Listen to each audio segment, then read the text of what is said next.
How about a hypothetical trade between the Cardinals and the Mets involving Willson Contreras? One has emerged. Is it good? Is it bad? A little bit of both.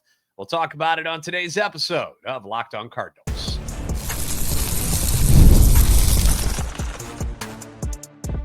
You are Locked On Cardinals, your daily St. Louis Cardinals podcast. Part of the Locked On Podcast Network, your team every day.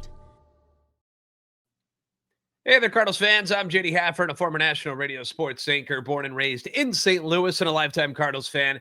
I'm your host for Locked On Cardinals, part of the Locked On Podcast Network, covering your team every day. This is a show that's serving Cardinal Nation and giving the best fans in baseball all of the info about the birds on the bat. Today's episode brought to you by Game Time. Download the Game Time app, create an account, use the code LOCKEDONMLB for $20 off your first purchase. On today's episode, we're going to be previewing the Cardinals prospects that are participating in the Arizona Fall League. The team that the Cardinals are on is actually going to get started today, so we'll introduce you to some of those guys. We're going to take a gander at what's going on in the MLB playoffs. Dodgers, Brewers, Blue Jays, all looking pretty nasty, looking a little scary here in the month of October, which is a good time to look scary. But today we're going to start with an idea that was brought up recently by a former Mets GM involving a trade between the Mets and the Cardinals. The Cardinals are probably going to be making some deals, right? They're probably going to make some deals. Chaim Bloom's probably going to be working the phone lines this offseason. Who and what teams involved, obviously, is going to be up for debate until things get cooking. We'll have plenty of time to go through those. So I like doing this in the offseason where we find areas in the internet where people are talking about different trades that are involving the Cardinals, ways to improve their teams, ways to improve the Cardinals. And when they pop up, I like to talk about them and see, because sometimes they're fun. Sometimes they're actually not bad ideas. Sometimes they're absolutely foolish. But I got a lot of requests for some trade and free agent talk. And so this one came across the desk over this weekend, and I thought, hey, let's chat about it on Tuesday when I get back in. So of the three veterans on the Cardinals right now with no trade clauses, you've got Willson Contreras. Seems like the least likely to get moved, right? You know, when Mo approached him about getting moved last offseason, he made it known that he preferred to stick around, enjoys being a Cardinal. Now this offseason, new president of baseball operations, Chaim Bloom, also has talked with Willson Contreras and stated that Willson, once again, would prefer to stay with the Cardinals. And I appreciate the loyalty. I really do.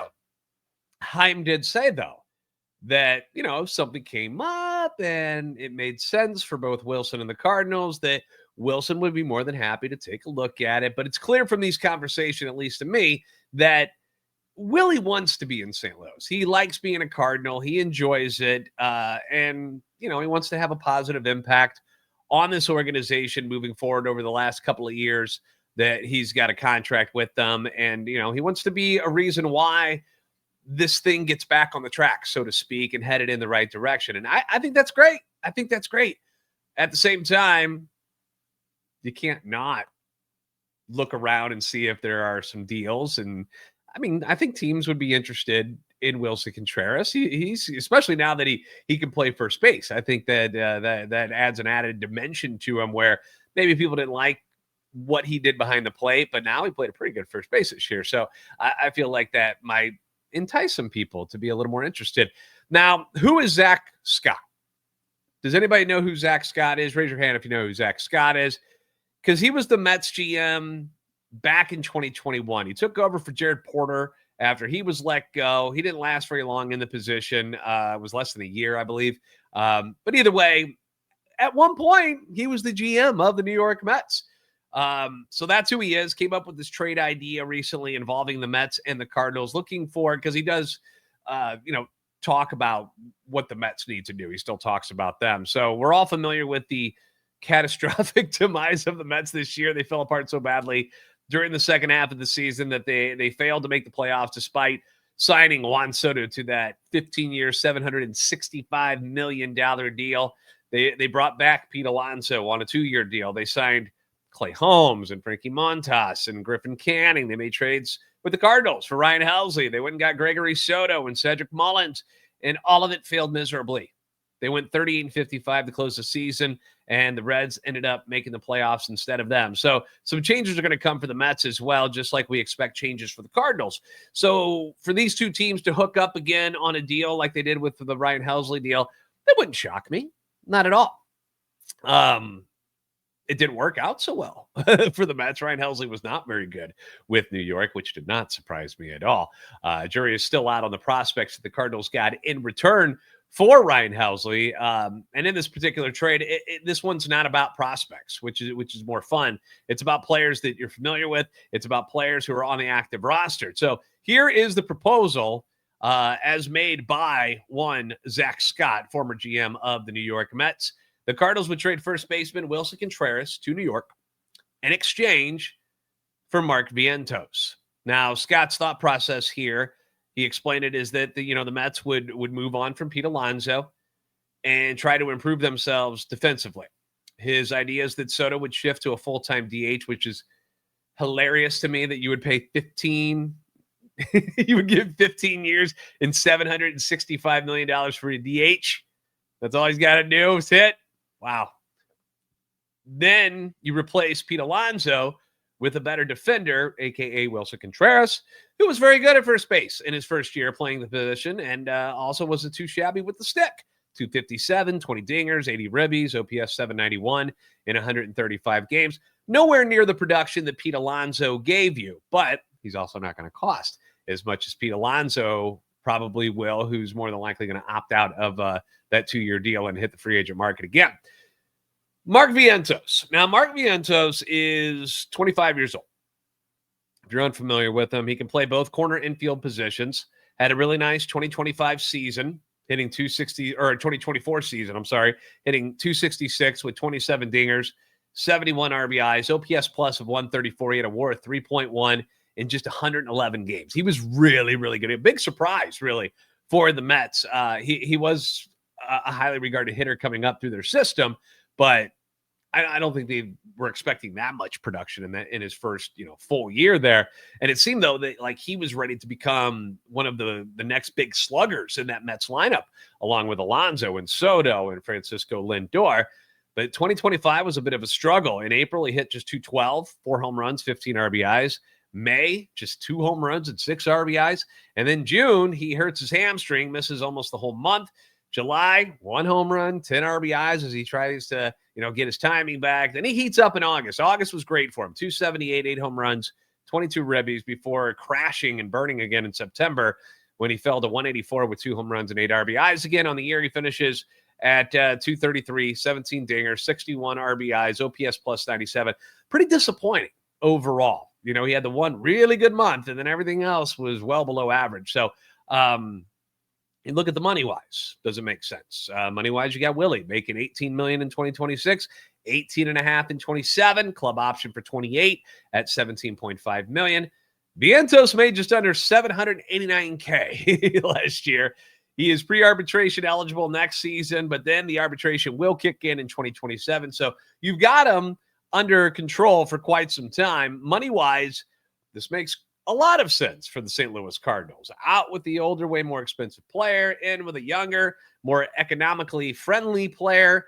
More upside, in my opinion, with Vientos as far as offense, because he's almost 10 years younger than Willson Contreras.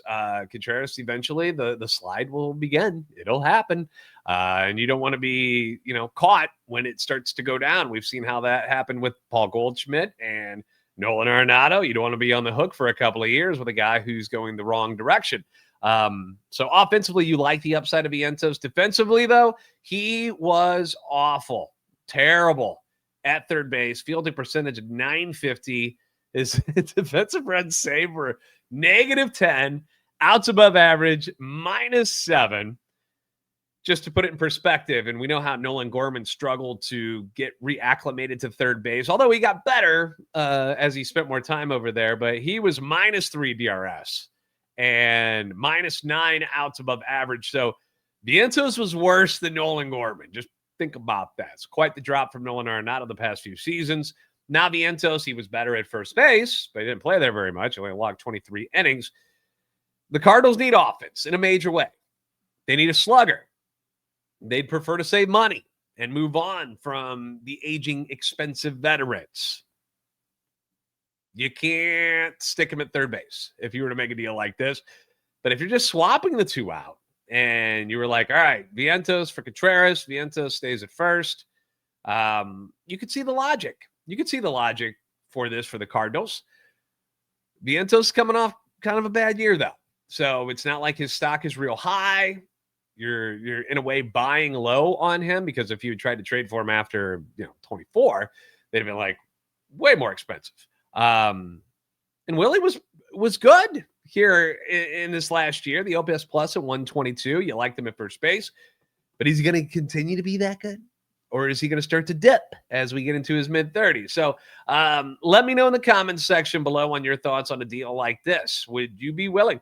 And, of course, Willson has to sign off on this because he's got the no-trade clause, and he would have to want to go to New York. I don't know if that's something he would want to do.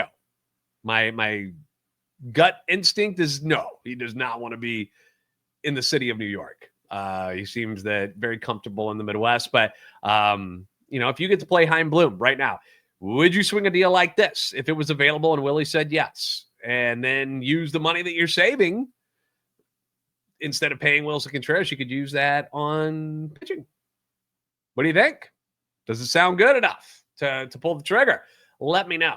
Arizona Fall League started this week. Started on Monday. Actually, the team that the Cardinals prospects are playing on will actually start today. I'm going to go through the participants, the prospects that the Cardinals have in the Arizona Fall League. We'll talk about those coming up next on Locked On Cardinals.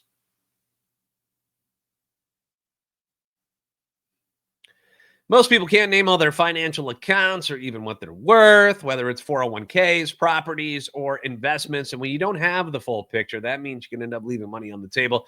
Nobody wants that. You don't want money on the table. You want money in your pocket. You want it in your bank account, right? And that's why there is Monarch Money. It's an all-in-one personal finance tool that brings your entire financial life together in one clean, easy-to-use interface on your laptop or your phone. Monarch is built for people with busy lives. So if you've put off organizing your finances, Monarch is here for you. They do the heavy lifting for you. You can link all your accounts in minutes. You can see clear data visuals, get smart categorization of your spending, and finally feel in control of your money without ever having to touch a spreadsheet. Maximize investments, increase your savings rate, easily review your finances with your partner or your financial advisor, giving you a clear view of your financial health week to week and, of course, long-term as well. So don't let financial opportunity slip through the cracks. Use code LOCKEDONMLB at monarchmoney.com in your browser for half off your first year. That's 50% off your first year at monarchmoney.com with code LOCKEDONMLB.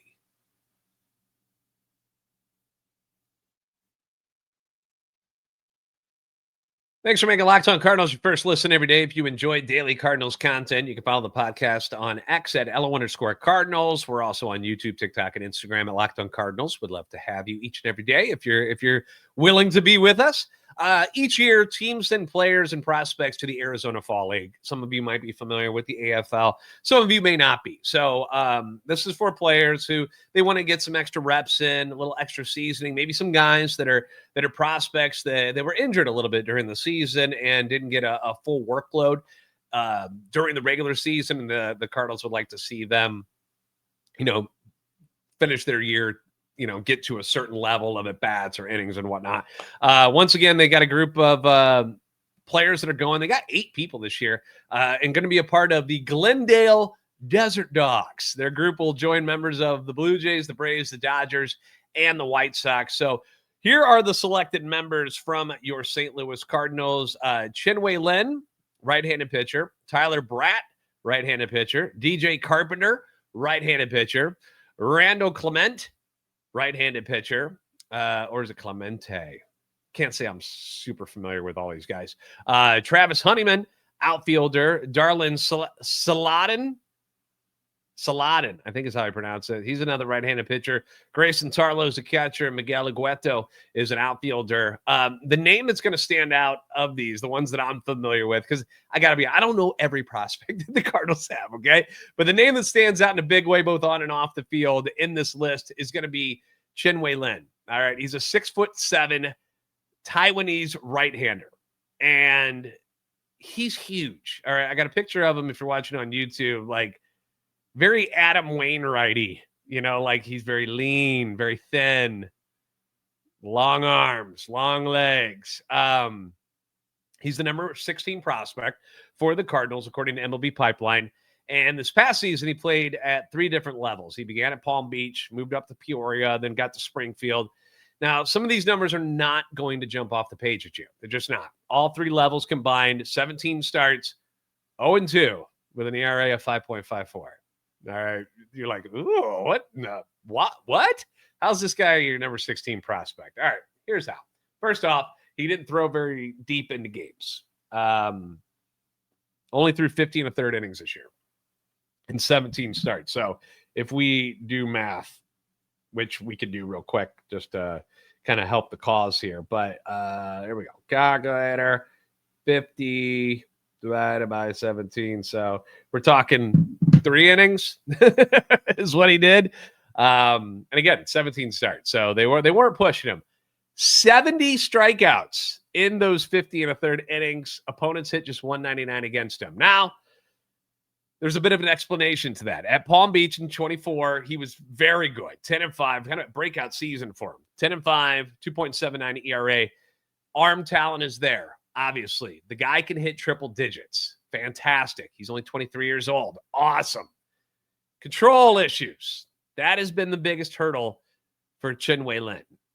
MLB wrote this, that he can show off 3 pitches, 95, 97 comfortably with the fastball, 82, 84 slider, upper 80s changeup. They say the last of which is his best offering. They like that a lot. Certainly a guy that you want to keep an eye on this fall. But when you're not throwing strikes, people aren't going to swing as much at your pitches. And obviously, when you're not throwing strikes, people aren't going to hit it very often. So 199 batting average against can be a little bit deceiving. There's another one of these prospects that's got similar numbers where you're going to be like, wow. But then you're like, oh, that's why. So that's obviously a huge piece of what could be the Cardinals puzzle, whether he's going to be a starter, whether he's going to be a reliever at some point. But you love the size, you love the velocity, and you just got to, reel it in is what you got to do and be able to throw more strikes. And if you think Lin is big, the next guy on the list, you're not going to miss when he's standing in line somewhere or in front of you at the movies. And that would be the 6'8" DJ Carpenter. 6'8". 25-year-old former 14th round pick out of Oregon State in 2022, made 36 relief appearances this year at Peoria, 3-2 record, 5.35 ERA.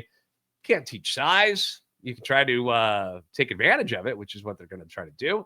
Randall Clemente is a 23-year-old righty out of the Dominican Republic.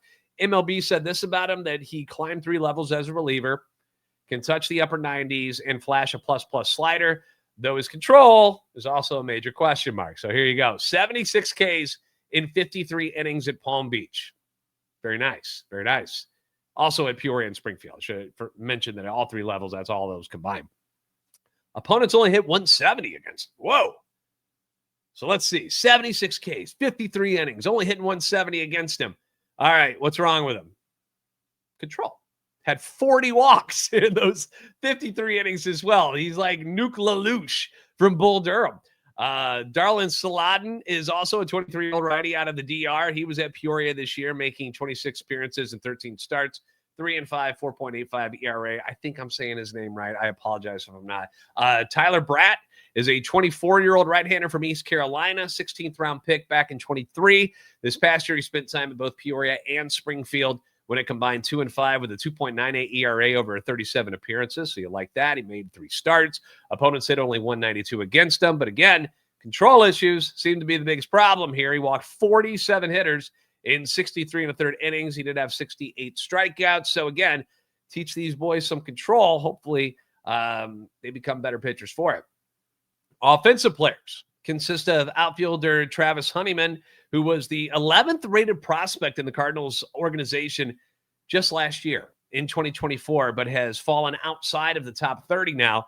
He was a 3rd round pick out of Boston College back in 2023. This year, he hit 287 in 82 games for Palm Beach and Peoria. He has very little power. He does not steal many bases, although he's got above average speed. The OBP is something that stood out to me, though. He had a 411 on base percentage. So good eye at the plate, doesn't chase a lot of stuff, takes walks, gets on base. You like guys like that, having people on the base pass is a good thing. How many times did we complain this year about guys just up at the plate with non-competitive at-bats and just not working their way on base, not taking walks and not taking singles and this and that and just looking lost. Like, see a guy with an OBP of 411, I'm intrigued because the guy knows how to get on base, and that's going to cause problems for the opposition. Catcher Grayson Tarlow, 24 years old, former 19th round pick in 2023, hit 296 with Peoria and Springfield this year. Not going to lie, I wasn't looking for Grayson Tarlow as a catcher to be in the AFL this year. I would have rather have seen somebody like Reynel Rodriguez or Leonardo Bernal, one of these top catching prospects for the Cardinals in their organization. But instead, you get Grayson Tarlow. Okay. And last was 23-year-old outfielder Miguel Agueto, who spent some time at Palm Beach in Peoria, mostly at AA Springfield, though, this year. Hit 254, only 2 home runs, 27 RBIs, 11 stolen bases. The team, like I said, Glendale, they're going to be playing their first game today. It's an afternoon game. What is it? Glendale what? Hold on, I got to look this up again. Glendale Desert Dogs. Glendale Desert Dogs. We're all big fans of the Desert Dogs. Now, first game today, Honeyman is batting cleanup. Tarlow is behind the dish. So we'll keep you posted throughout the fall on how these guys do.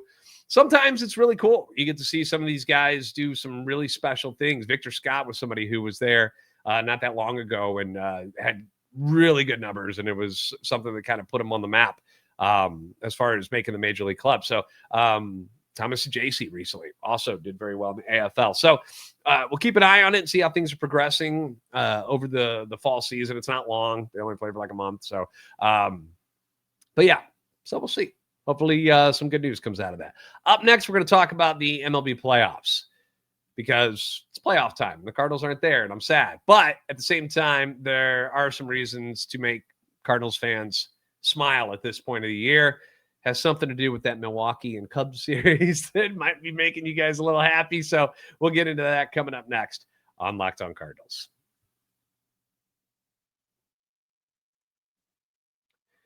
There's nothing like catching a baseball game live. You got the energy, you get the crowd, you get the chance to see your favorite team and favorite players in person. And downside of it can be trying to get your tickets in the first place. Queues, login screens, surprise fees. No, hate them. Sucks. Surprise fees are terrible. They are the enemy. Takes all the fun out of buying your tickets. That's why I use Game Time. Have been for years now. It is the app that gives the advantage back to fans. It's fast. It's easy. And it's backed by the Game Time guarantee. You always get 100% authentic tickets delivered on time and at the best price. Plus, all your fees are included. They're all there for you. So the price you see is the price you pay. You won't get duped by picking out tickets, and then you get to checkout and go, why am I paying triple what I saw? This said this price, and now I got this price. What is that? You're going to know your total up front. No surprise fees at checkout. Zone deals. Those are amazing. You pick the section. Game Time picks the seats to help you save big, faster, cheaper, less stressful than any other way to buy tickets. Download the Game Time app. Try it out for yourself. Create an account. Use code LOCKEDONMLB for $20 off your first purchase. Doesn't have to be just baseball. Got the St. Louis Blues starting up here this week, so get your Blues tickets. Terms apply. Again, that's promo code LOCKEDONMLB for $20 off. Swipe, tap, ticket, go. Download Game Time today.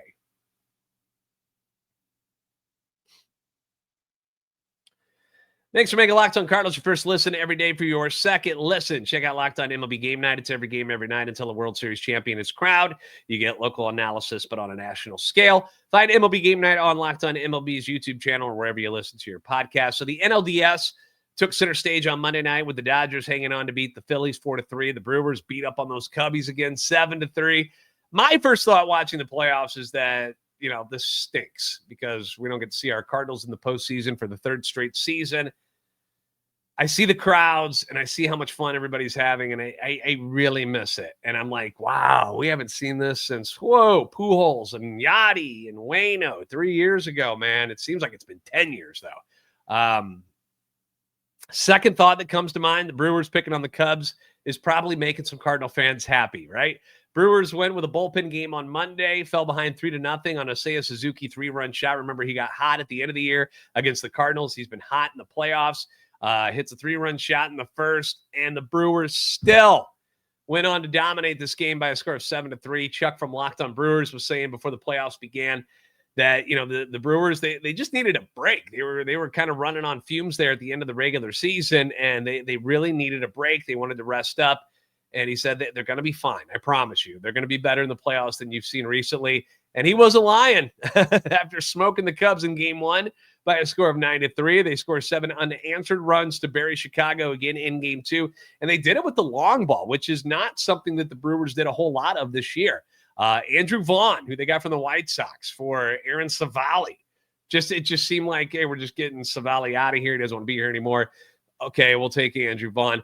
He's now batting cleanup for these guys. Tied it up in the bottom of the first with a 3-run jack off Shota Imanaga. Then it was Willie's brother, William, with the solo blast against him in the third inning to give the lead to the Brewers. Then it was Jackson Churio, 3-run dinger in the fourth off Palencia, makes it 7-3. All 3 home runs came with 2 outs as well. So talk about backbreakers. Brewers are now up in the series, 2-0, have a chance to sweep the Cubs on Wednesday in Chicago. I can't say I'm surprised by any of this. I didn't think Chicago, we saw that first half, Chicago, the first half of the season, and they were pretty darn good. And then we saw the offense just fall off a cliff. And for the most part, none of it has picked back up. I'm curious what Kyle Tucker is going to make this offseason, because this second half has been ugly. It's been ass, yes. Has been ugly, and he ain't doing much in the playoffs either.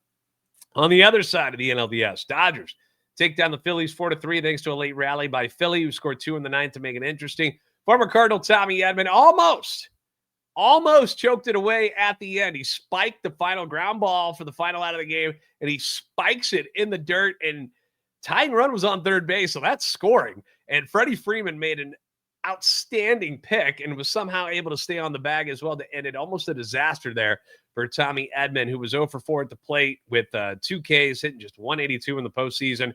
Far cry from the numbers we saw him do last year. Harrison Bader had a pinch hit single for the Phillies in that ninth inning, but it was all about the pitching in this one. Blake Snell, Jesus Luzardo, both of them were excellent. Snell was just a little bit better, more dominant. Once again, 9 Ks in 6 innings. Postseason usually comes down to pitching, right? You know, we saw it back when the Cardinals were winning postseason games, when you saw the great efforts from guys like Chris Carpenter, Adam Wainwright, obviously Jeff Supan, Anthony Reyes against the Detroit Tigers. Like, you see these games and you're like, wow, they hold these good offenses at bay. And now these teams, you know, they're starting to piggyback their good starters because their bullpens are kind of the weak spots for these teams. Dodgers have been doing it in this series, and they did it against the Reds as well. Kind of set the tone with this idea where they're like, well, our best pitchers are starters, so we're just going to keep bringing them in. So that's kind of what people are doing now, is like the Phillies are set to start Aaron Nola and then Ranger Suarez this year. And Suarez was a better starter than Nola this year, but they want to give the Dodgers a different look. I'm sure it's one of the things I brought up. I was like, 3 left-handers in a row, probably not a great idea. ALDS today, Seattle at Detroit, series tied at 1. Toronto looking to finish off Paul Goldschmidt and the Yankees tonight in New York with a 2-0 series lead. Back-to-back 3-2 games between the Mariners and the Tigers, who will have former Cardinal Jack Flaherty getting the start. Hasn't faced anyone except the Guardians since September 10th. 3 straight starts against Cleveland. Mariners certainly a different animal than Cleveland is offensively, so good luck, Jack. Meanwhile, the Blue Jays have been curb stomping the Yankees, outscoring them 23-8 in the first 2 games, which I believe was an MLB record for the most runs scored in the first 2 games of the postseason for a team. When the Cardinals played Toronto this past year, I remember pointing it out. We saw how exhausting that lineup can be. Like, they just put the ball in play. They foul the ball off all the time. They don't strike out a lot. They were very, very annoying to play. They were just like exhausting was my best description of them. And this is a Blue Jays team that doesn't have one of their best in Bo Bichette right now. Same with the Brewers. You know, the Brewers are one of those teams that they just take great at bats against you. And, I hope one day that's how the Cardinals will look offensively. I'm not expecting them to all of a sudden have 3 or 4 30 home run guys in their lineup, especially playing at Busch Stadium doesn't make as much sense. But I want them to be exhausting to pitch against. And we saw them kind of look like that in the first couple of months of the season, but then it faded off after the month of May, and you saw their record go down the rest of the way as well. So I hope they can get back to that in 2026, that kind of style, that kind of approach. Just be a pain in the butt when you're in the box. Just be annoying. And I feel like that can take a team like the Cardinals. They can benefit from that and win more ball games and get back to having a 500 record again. All right, that's going to wrap it up. Thanks for making Locked On Cardinals your first listen every day. If you haven't already, please give us a follow on X at @LO_Cardinals and at JD Sports Radio. We're on TikTok and Instagram at Locked On Cardinals. Like, subscribe on YouTube, help our channel and our love for the Cardinals grow. You guys are the best fans in baseball for a reason, and we will see you next time on Locked On Cardinals. Have a good one.